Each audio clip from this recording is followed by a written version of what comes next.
आए हाय गजब गदराइल बिया छौड़ी गजब गदराइल बिया आए हाय गजब गदराइल बिया छौड़ी गजब गदराइल बिया।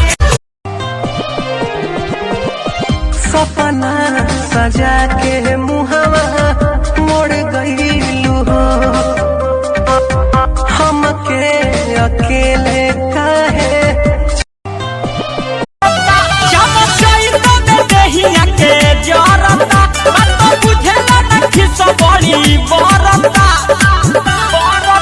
तनी हमर की ओर तू दहकाना पिया चुअता पसना बेना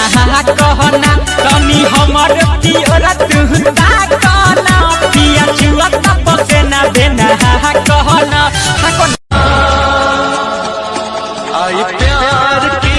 ये रुत बड़ी तूफानी तू डरना ना ओ मेरी रानी। अब तुहरा से दिल टूट गई रहे प्यार के नशा वो छूट गई निशावा तू फोनो नहीं कैले रे कजली तू फोनो नहीं कैले रे बाबू सॉरी सॉरी सोना सॉरी मिठू सॉरी सॉरी जानू सॉरी।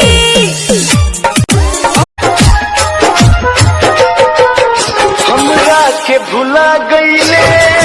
ना जाने कहाँ गईले रोज रात देखिला हो अभियो ले ना आइले चाहे जान जाते बारू तो हमके जान भुलाई हो पापा जी से दिन घरा के जल्दी तू चली आई हो आगे खाती संगे तैयार रहलो पियावा से पहिले भूल न जाना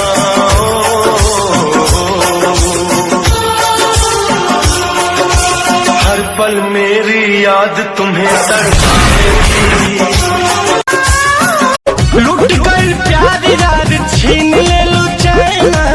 देखे के तर से रात दिन नहना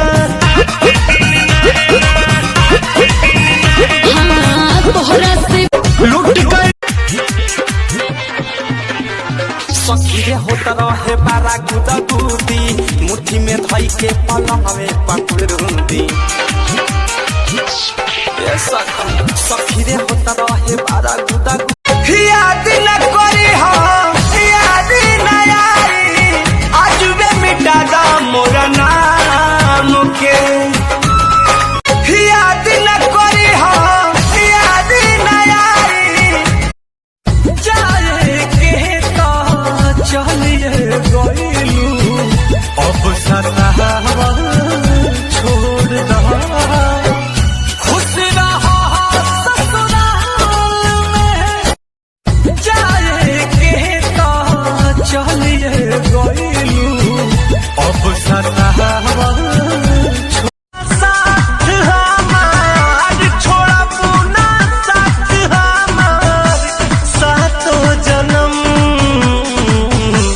तू वादा कर प्यार में खाके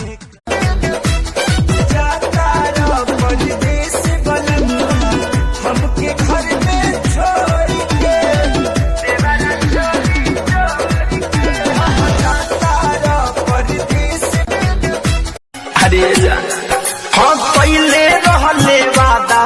तुहरा के ना भुलाई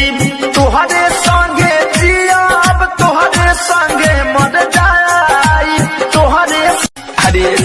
दिन रात देखिले तुहरे सपनवा तोहे बनाई दुल्हनिया हो छोड़ब ना हाथ का वादा बाबू से मन कौन के तनो दुनिया हो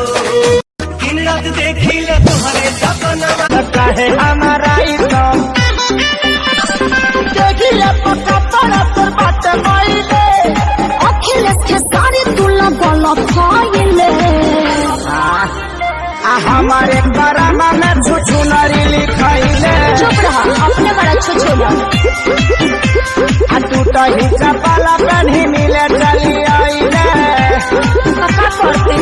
बोला ना अरे हमारे करम में तू पारा वाली खाया है, आधी रात बोल काहे मिले को बुलाया है। जवानिया बच्चों Likey